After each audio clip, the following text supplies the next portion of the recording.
ராசி மற்றும் லக்னக்காரர்களுக்கு இந்த ஆகஸ்ட் மாத பலன்கள் எப்படி இருக்கு? லக்னத்திலே வந்து இப்போ சுக்கிரன் நீசமா இருக்காரு. அப்போ ஃபர்ஸ்ட் சுக்கிரன் யார் உங்களுக்கு அப்படின்னா 2-10.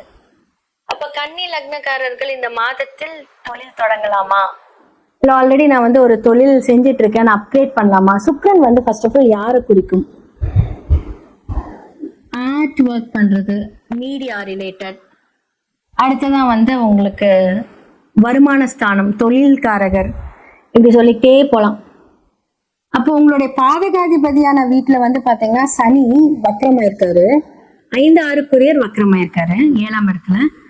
7ஆம் இடம் அப்படின்னு சொல்லக்கூடிய குரு பாதகாதிபதியா, அந்த வீட்டு அதிபதி குரு 11ஆம் வீட்டுல இருக்காரு. இந்த காம்பினேஷன் எப்படி எடுக்கலாம்?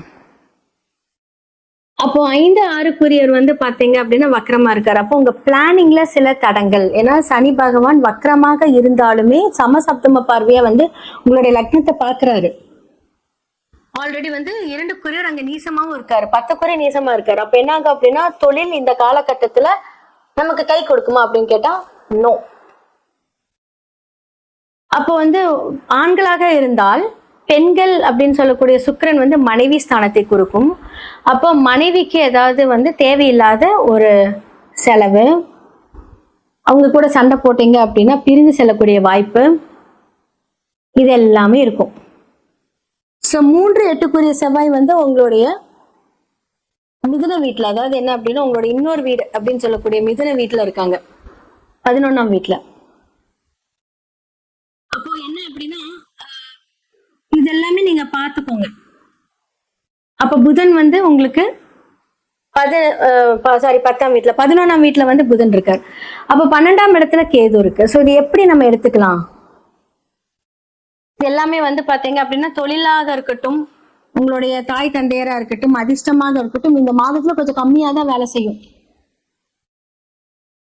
ஓகேவா? சோ இதெல்லாமே கொஞ்சம் ஹேண்டில் பண்ணுங்க. 9ஆம் இடத்துக்குரிய சுக்கிரனும் வந்து பாத்தீங்கன்னா ஆக்சுவலா வந்து 10ஆம் இடத்துல செவ்வாய் இருக்காரு. 9 வந்து பாத்தீங்க அப்படின்னா இப்போ தாய் தந்தை அப்படின்னு சொல்லக்கூடிய இடமும் வந்து பாத்தீங்கன்னா நமக்கு வந்து ஹெல்ப் கிடைக்குமா அப்படின்னு கேட்டா அந்த இடமும் உங்களுக்கு வந்து பாதிச்சிருக்கு. ஏதாவது சொத்து அப்படின்னு சொல்லக்கூடிய ஒரு, ஏன்னா 9ஆம் இடம் அப்படிங்கிறது வந்து பாத்தீங்கன்னா உங்களுடைய தாத்தா சொத்தையும் குறிக்கும். ஏதாவது வந்து நீங்க ட்ரை பண்ணிட்டு இருக்கீங்க அப்படின்னா இந்த காலகட்டத்துல கொஞ்சம் விட்டுருங்க. ட்ரை பண்ணும்போது அது ரிவர்ஸ்ல போகும். ஸோ இதெல்லாமே கொஞ்சம் ஹேண்டில் பண்ணிக்கோங்க. அதே மாதிரி வந்து 10ஆம் இடத்துல செவ்வாய், உங்களுடைய இன்னொரு வீடு புதன் அப்படின்னு சொல்லக்கூடிய மிதுன வீட்டுல செவ்வாய் இருக்காங்க. ஃபர்ஸ்ட் ஆஃப் ஆல் உங்களுக்கு செவ்வாய் யாரு அப்படின்னா உங்களுக்கு 3ஆம் முயற்சி அப்படின்னு சொல்லக்கூடிய வந்து பாத்தீங்கன்னா நீங்க முயற்சி எடுக்கும் போது அது வந்து என்ன ஆகும் அப்படின்னா 3ஆம் இடத்துல போய் காலபுருஷனோட வீட்டுல மறைந்திருக்கு, அது 11ஆம் இடம். அப்போ வந்து மறைமுக முயற்சி மூலியமாக நல்ல லாபங்கள் கிடைக்க வாய்ப்பு இருக்கு. ஸோ 8 செவ்வாய் 3ஆம் இடத்துல இருக்கும்போது என்ன அப்படின்னா கொஞ்சம் டிராவலிங் இருக்கும், திடீர் அதிர்ஷ்டமும் வரும்.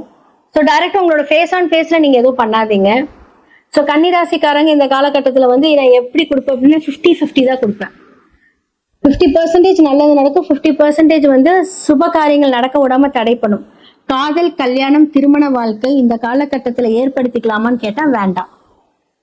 பெண்களால் கண்டிப்பா பிரச்சனை இந்த மாதத்தில் இருக்கு. உங்க ஃப்ரெண்ட்ஸா இருக்கட்டும், உங்களுடைய கொலீக்ஸா இருக்கட்டும், இல்ல உங்களோட வீட்டுல வந்து உங்களோட மாமியார், இல்ல வந்து பக்கத்து வீட்டு லேடிஸ், பெண்களால் சில பிரச்சனை இருக்கு. அப்போ கொஞ்சம் ஜாக்கிரதையா வந்து எல்லார்கிட்டயும் வந்து ரொம்ப ஓவரா வந்து நீங்க உங்களுடைய நட்பை காமிக்க, நீங்க வந்து உங்களோட ஃப்ரெண்ட்ஷிப் கோல்ஸ் அப்படி எல்லாம் போகாதீங்க. ஸோ 2 9 வந்து பாத்தீங்கன்னா நீசமாக இருக்கும்போது 2ஆம் இடம் அப்படின்னு சொல்லக்கூடிய வருமான ஸ்தானமா இருக்கட்டும், வாக்கு ஸ்தானமா இருக்கட்டும், உங்களுடைய குடும்பத்துக்கான ஒரு சில செலவுகள். 12ஆம் இடத்திலே வந்து உங்களுக்கு இதாகுது, கேது இருக்காரு இல்லையா? ஸோ இதெல்லாமே வந்து பாத்தீங்கன்னா அந்த இடத்த வந்து ஒரு முறிக்கிற மாதிரி பண்ணும். ஸோ முடிஞ்ச அளவுக்கு வந்து கன்னி ராசி மற்றும் லக்னக்காரர்கள் இந்த மாதத்தில் வந்து ஏதாவது செலவுகள் பிளான் பண்றீங்க அப்படின்னா விட்டுருங்க, பண்ண வேண்டாம். பட் ஆக்டிவேட் பண்ணுங்க, ஏதாவது சின்னதா பண்ணுங்க. பட் பெருசா எந்த ஒரு கடன் அது இது, ஏன்னா சனி பார்வை பார்த்தாலே ஒரு செல்ஃபிஷ்னஸ் வந்துடும். ஏன்னா சனி யாரை பாக்குறாங்களோ அவங்களாம் இந்த காலகட்டத்துல செல்ஃபா வந்து யோசிப்பாங்க, தனக்கு தான் வேணும் எல்லாம் அப்படின்னு. அதுக்கு தான் பேர் வந்து செல்ஃபிஷ் அப்படின்னு சொல்லுவாங்க. தனக்கு மிஞ்சினதான் எல்லாமே அப்படின்னு சொல்லுவாங்க. பட் அவங்களுக்கு மட்டுமே நடக்கணும்னு யோசிப்பாங்க. அப்போ வந்து வக்ர சனி பார்வை ஆல்ரெடி வந்து உங்களோட லக்னத்துல இருக்கு. ஸோ 2க்குரியவர் வந்து வக்கரமா இருக்காரு. குடும்பத்துக்கு உங்களுடைய கணவரா இருக்கட்டும் மனைவியா இருக்கட்டும் ஜாக்கிரதையா இருங்க. அவங்க கிட்ட சண்டை போடாதீங்க. பெருசா எந்த விஷயத்தையும் நீங்க வந்து ப்ரொலாங் பண்ணாதீங்க. இந்த மாதத்துல வந்து உங்களுக்கு ஃபேவரா இருக்கான்னு கேட்டா ஒரு 50% மட்டும்தான். பிகாஸ் ஆஃப் வந்து பாத்தீங்கன்னா குரு 4க்குரியவர் வந்து உங்களுக்கு 11ஆம் வீட்டுல உச்சமா இருக்காரு. ஸோ 12க்குரியவரும் 11ஆம் வீட்டுக்கு போறாரு. சூரியனும் வந்து குருவோட இணைக்கிறார். அப்போ வந்து அதனாலதான் அந்த 50% நல்லா இருக்குன்னு நான் சொன்னேன். ஸோ சின்ஸ் இன்னுமே வந்து பாத்தீங்க அப்படின்னா ராகுவும் அதே இடத்துலதான் இருக்காரு. ஸோ எல்லா பார்வைகளும் அதை நோக்கி இருக்கும்போது கவனம் தேவை. No new updates. இருக்கிறத காப்பாத்திக்கோங்க. கரெக்டா பேசுங்க. நீச்சமான வார்த்தைகளை உபயோகிக்காதீங்க. இதெல்லாமே நீங்க ஃபாலோஅப்ஸ் பண்ணுங்க. ஸோ தந்தையோட சொத்து வரல அப்படின்னா அடுத்த விஷயங்கள் அமைதியா இருந்தீங்க அப்படின்னா கோர்ட்டு கேஸ்ன்னு போகாது. ஏன்னா பூமிக்காரகன் எங்க இருக்கிறாரு? புதனோட வீட்டுல இருக்காரு. புதன் வந்து பாத்தீங்க அப்படின்னா குருவோட இணைகிறார். அப்போ இதெல்லாமே கொஞ்சம் ஜாக்கிரதை அது வந்து பாத்துக்கோங்க. ஏன்னா உங்களுக்கு பாதகாதிபதி குரு இல்லையா, அவரோட இணைக்கும் போது பாதகத்தை மட்டுமே செய்ய உச்சமா இருக்கு. ஸோ ஜாக்கிரதையா இருங்க. இந்த காலகட்டத்துல பெருசா எந்த முடிவு பண்ண வேணாம்.